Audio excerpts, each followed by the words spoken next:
অবশ্যই একটি রাজ্য ঐক্যমত্যের সরকার গঠন করতে হবে। তবে সেই সরকারটা হবে কোনোভাবে যাতে আগের ফ্যাসিবাদকে কিংবা আগের স্বৈরাচারকে কোনো অবস্থায় যাতে তাদেরকে পুনর্বাসন করার সুযোগ যাতে তারা না পায়।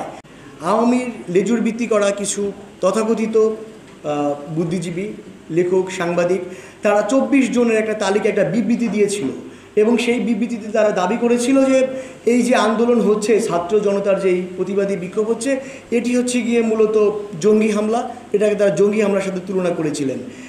তো আওয়ামী লীগের এরকম আরও বেশ কয়েকটা উইং আছে, এদেরকে আমরা নাম দিয়েছি কোমল ফ্যাসিবাদ।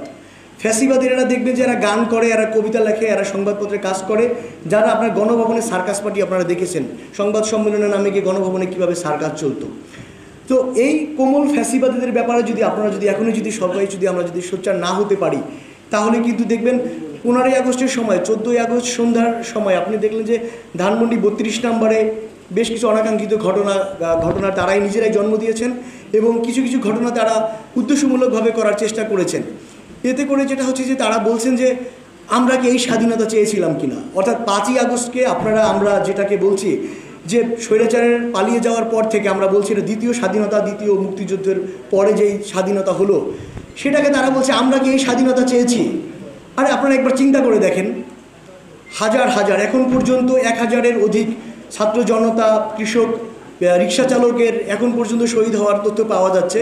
প্রায় 11,000 মানুষ এখনও নিখোঁজ এবং প্রায় 34,000-এর মতো হচ্ছে গিয়ে আপনার বিভিন্ন হসপিটালে এখনও চিকিৎসাধীন নানাভাবে।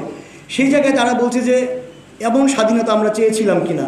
আরে ভাই, তাদেরকে আপনারা সোজাসুজি বলে দিবেন, তোমরা যেই স্বাধীনতা চেয়েছিল সেই স্বাধীনতা 5ই আগস্ট হেলিকপ্টার নিয়ে পালায় গেছে।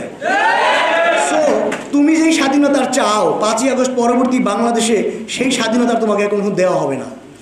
এই সাহসটুকু রেখে আপনারা সবাই যুব অধিকার পরিষদের, এখানে জাতীয় নেতৃবৃন্দ আছেন গণ অধিকার পরিষদের এবং অন্যান্য যারা আছেন, সবাইকে আমার যেটা মনে হয় আগামীর যেই বাংলাদেশের যেই চ্যালেঞ্জ, সেটি হচ্ছে গিয়ে যে বাংলাদেশে ভোটাধিকার ফিরিয়ে আনা, জনগণের প্রতিনিধিত্বশীল সরকার প্রতিষ্ঠা করার লক্ষ্যে যেই কাজটি করা।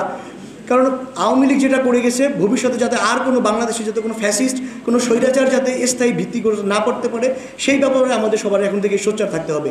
সেই জন্য কী করতে হবে, জনগণের ক্ষমতা জনগণের কাছে ফিরিয়ে নিতে হবে। এর একমাত্র উপায় হচ্ছে গিয়ে মানুষের ভোটাধিকার নিশ্চিত করা।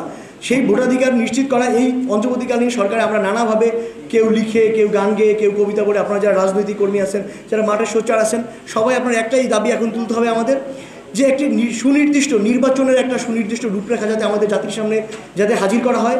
এবং রাশেদ খান বললেন যে জাতীয় ঐক্যমত্যের সরকার, অবশ্যই একটি রাজ্য ঐক্যমত্যের সরকার গঠন করতে হবে। তবে সেই সরকারটা হবে কোনোভাবে যাতে আগের ফ্যাসিবাদকে কিংবা আগের স্বৈরাচারকে কোনো অবস্থায় যাতে তাদেরকে পুনর্বাসন করার সুযোগ যাতে তারা না পায়।